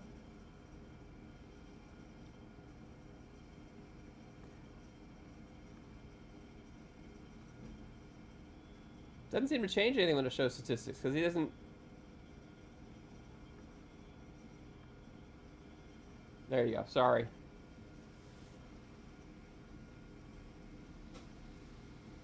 So, I don't know. Couple leadoff guys.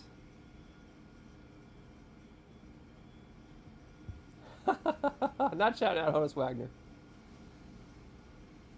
Okay. I've got 3 starters, 2 closers so far.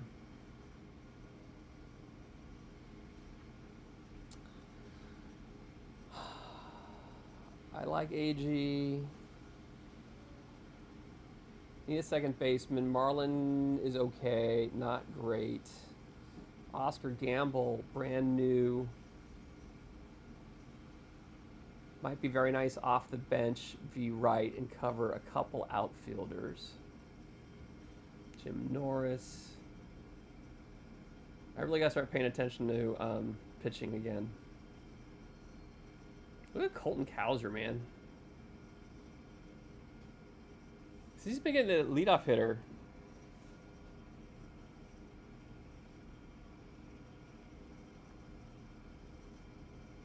And Cowser can also play nothing else I want to play him at. First, left, center, right.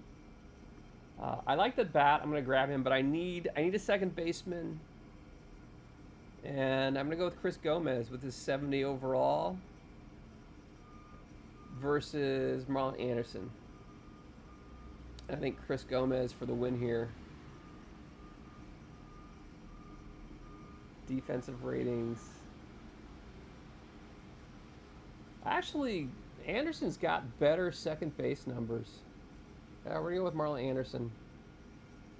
The infield error here is really distorting the rating at second base. The infield arm is helpful, and infield error is really helpful, but the range and turn double play... Oh, interesting.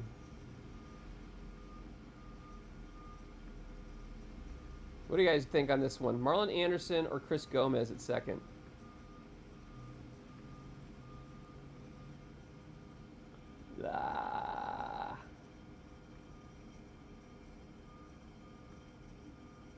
Okay, I need pitching now. Ralph Terry. Oh, look at that. Come to Papa. Home run suppression Park. And now is it Jacob deGrom? I think it is. Versus Scott Kazmir. Those are tasty choices.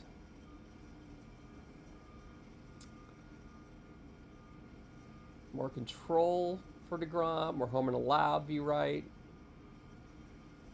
More control, home run allowed. Okay, deGrom's easy.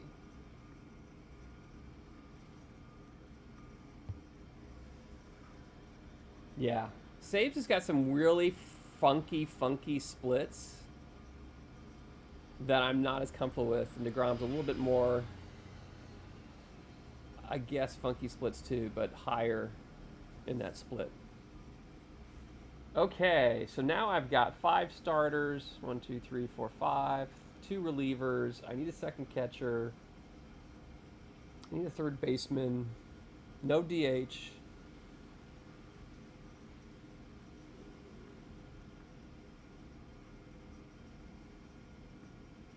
Barry covering everything. Noel Marte at third.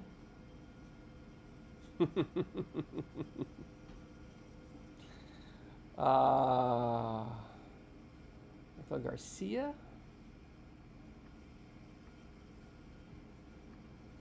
No I.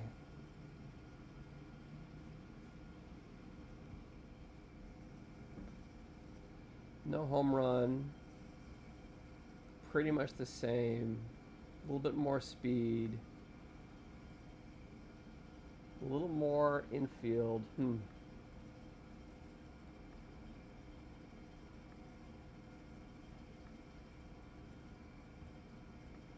Dog not goat? I don't know. This is I'm struggling, guys, on this one.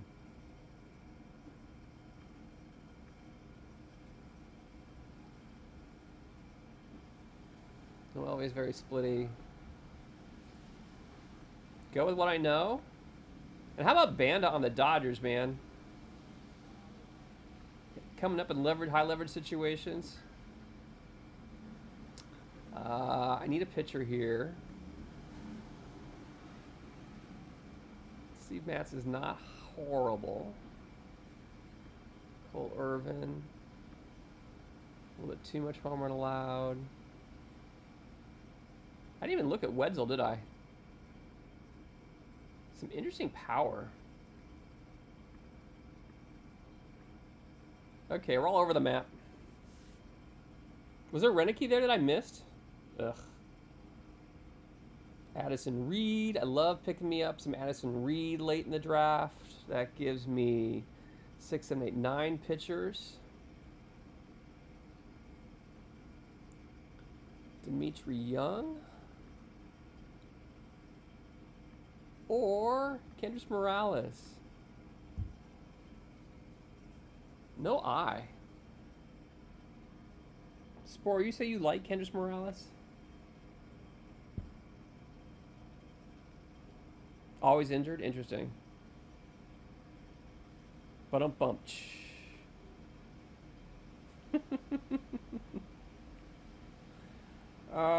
Interesting.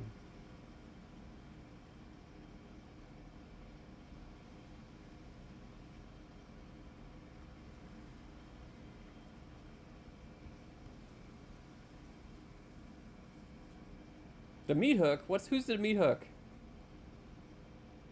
Dimitri Young?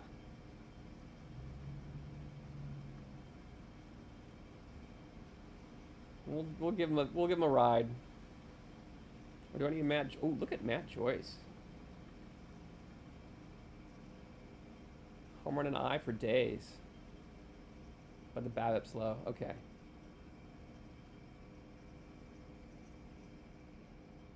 They are really similar. Yeah. Okay, 2 cards, 7 more cards to go, guys. Second catcher might be good. Gonna go with the always fun Mike Heath as my backup there. I like a little light on the catcher. We got Robbie Ray, brand new this week, back from the DL for the Giants. Kevin Gossman, former Giant, in an Orioles uniform there.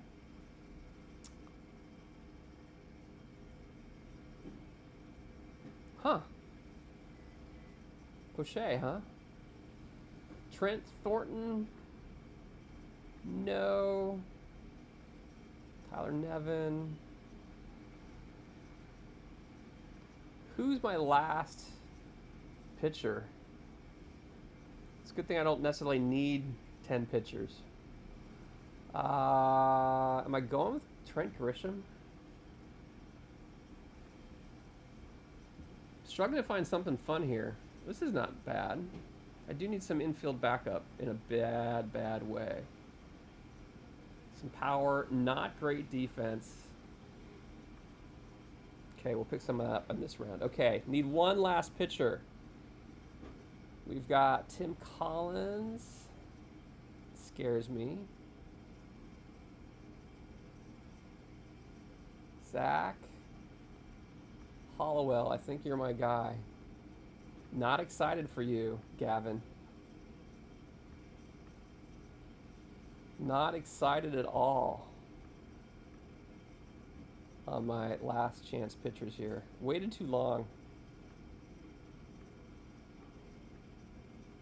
Nope.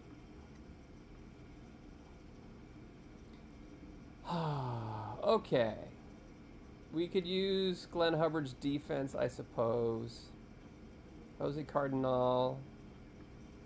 I need some more infield guys. Hee-Seop Choi, was he really splitty? Not as splitty as I remember.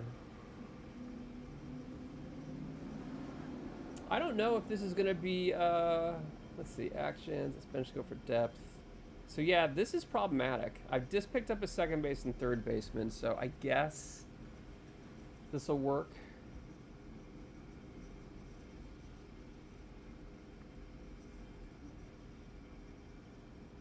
No, maybe I do Tim Anderson over Glenn Hubbard. 69. I don't know if Daniel Bard's still around. Remember when the Rockies could have traded Daniel Bard for like some actual draft picks at the trade deadline a couple years ago, and they didn't? Yeah. Those were fun days. Is Tim Anderson still around? Should I be taking Bob Boone as a third catcher over Mike Heath? 79, 66, 70. No. That was easy. Okay. Pepperidge Farm remembers. There you go. So this is, let's take a look at, again, strategy. I've got my strategy I've saved. And now I'm going to take a look at pictures. And I like my pictures going long. And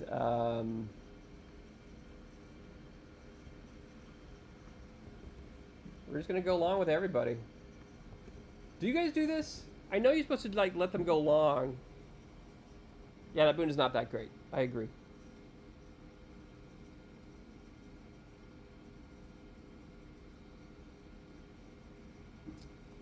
So I think Skeens. Ooh. Wow. That River Ryan's really good. I like that. Durker. Terry with the high home run allowed, but beautiful BABIP and control numbers. Okay, do we trust Dibble to be our stopper? 22 pitches. Oh, Dark Dynastic, hi ho, how are you, my friend? We're getting ready for you. 2 o'clock, top of the hour, we'll go into the mothership. Addison Reed, I like a lot.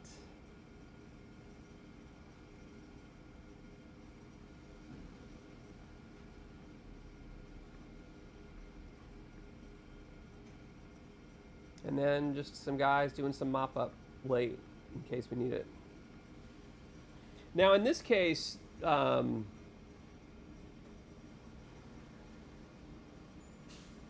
sure, I can hang for that. In this case, I'm wondering, so this is, you can get with 4/5. Is this a case where you take your 5th starter, go with the 4-man rotation? I think this is what we're going to do for this league and make him your emergency starting pitcher / long relief. And this way, in case you guys are tired, I can bring in Jacob deGrom and he can do some relief pitching.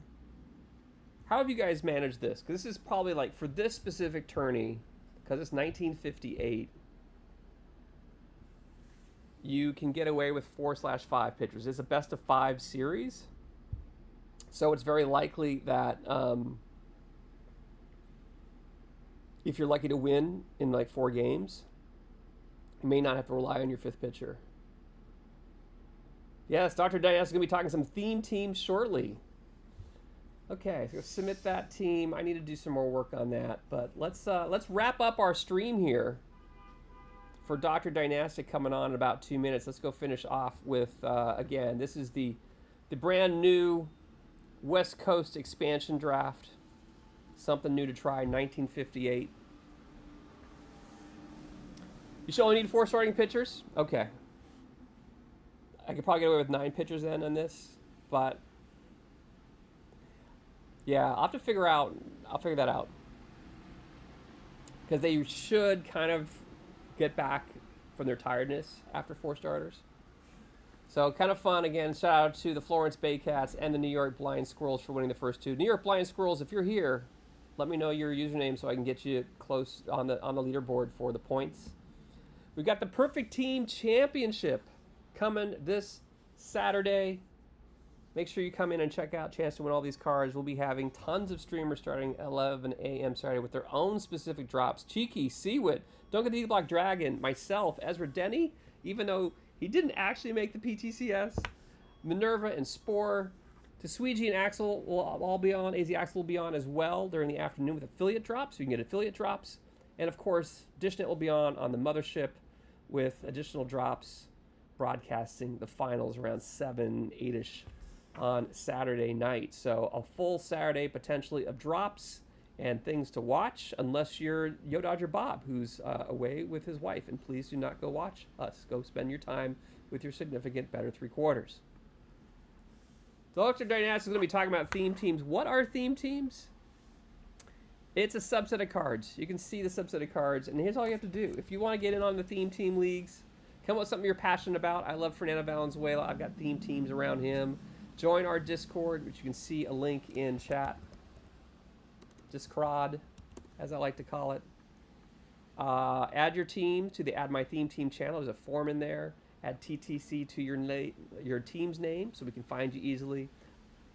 Update your league placement settings. Use friends list. Update your friends list every Sunday night, and that's it. Thank you to all of you who have subscribed to the channel. I appreciate each and every one of you. Ezra Denny coming in at 15 months now. Excuse me, 16 months now. Thank you, my friend.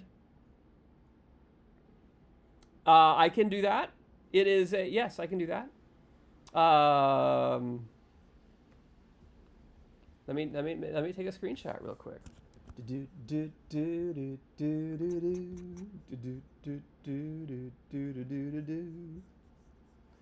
Where am I? Who am I? We've only got 9 people in on Guess the Set this week, guys. Only 9 people have gone in on Guess the Set. I feel like I'm doing something wrong.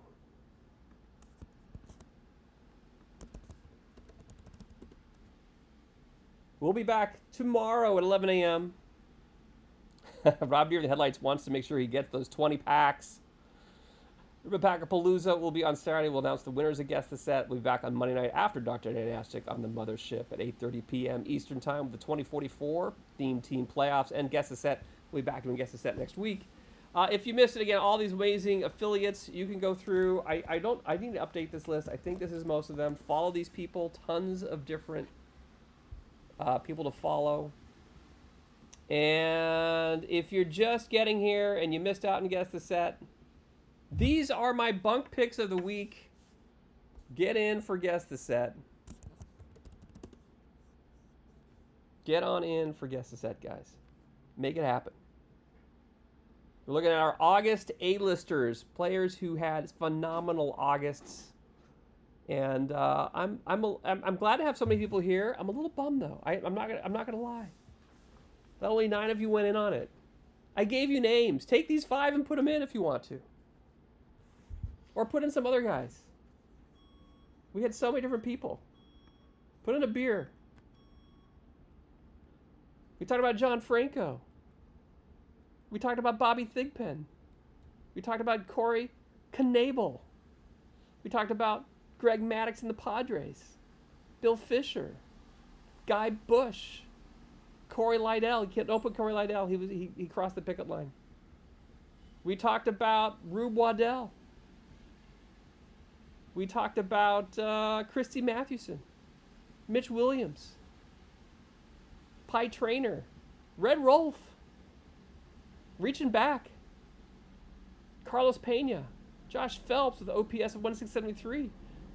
Carlos Lee. Rudy York. Rafael Palmeira. And Aristides Aquino. So many different players. Get on and Guess the Set, guys. I just gave you some names. Run with it. See if you like the bunk. It's all about the bunk. And as soon as Dr. Dynastic comes up, we'll be going over there. Let's see here. Let me go through and find Dr. Dynastic and send him a slide there on... Where is Dr. Dynastic? Where is Dr. Dynastic? Are you live, Dr. Dynastic? Why can't I chat here? Dr. Dynastic.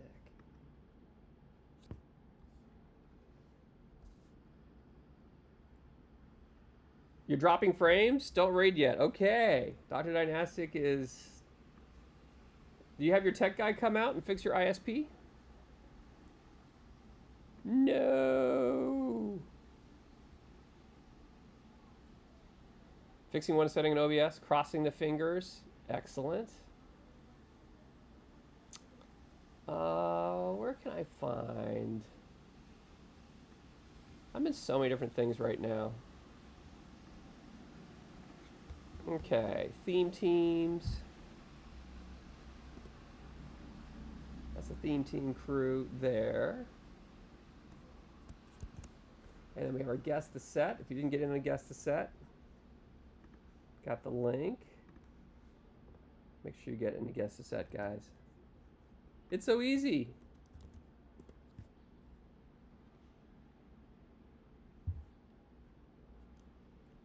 And that's it. The Winter League champs. You know what? Let me see if I can do that. Dun, dun, dun, dun, dun, dun, dun, dun, dun, dun, dun. Tequila. Let's see. We're going through into the EMLB. I'm going to go to Stats Plus and see if I can find it there.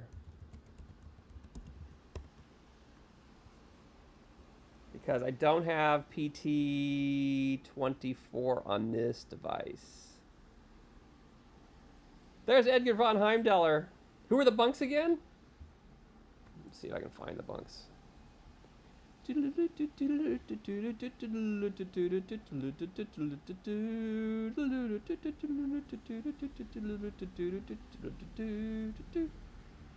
They're your bunks. Von Heimdallr. Take a look at. I don't show the Winter League though. Game log. I don't think it shows Winter League. Minerva. But we're getting ready. We're starting up our Major League career here. I'm very excited. Texas League. Oh, Winter League. There we go. And two doubles here, 2 RBIs, 5 RBI, game number 4. Winning 12-10.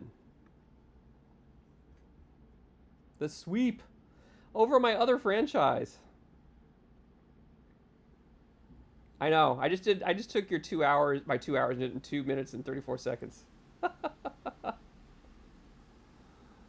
There we are.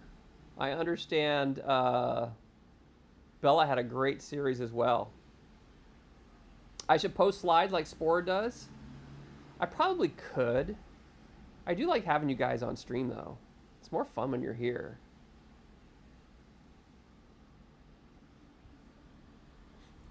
Three for 5 RBIs, 545 in the series with only 1 home run.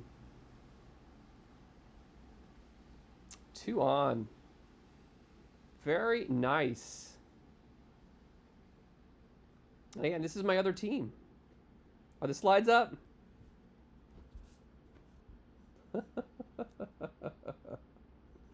I could probably do that. Let's see. Is there anything in here that I'm worried about you guys seeing on this? Not really. It's all there. Just chatting. Okay. Is Dr. D up? He is up. Since you guys are here, I will give you a link to the slides.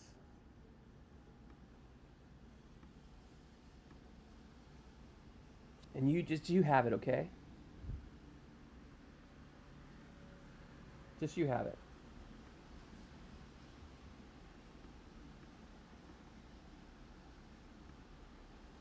Okay, there it is. I know, going back in time. Let's go right on over to Dr. Dynastic on the mothership. That's this week's slides. There's a lot of them in there, so hopefully you can find them. We're doing the A-listers. Again, guess the set is going on. Trillion, thanks so much for being here and hanging out. We're going to go stream now over to Dr. Dynastic. Get the raid going. Have yourselves a great one, everybody. I will see you tomorrow on Laptop's channel. We'll be covering what you guys ended up voting for. Things going to come this week. Which one do you think are my bunk, etc., etc. I appreciate you all being here, and I will see you tomorrow. Have a great rest of your day, and continue enjoying those drops wherever you may be. Yes, a comic exaggeration of love. You know, text is just not a way to show humor sometimes. Take care, everybody.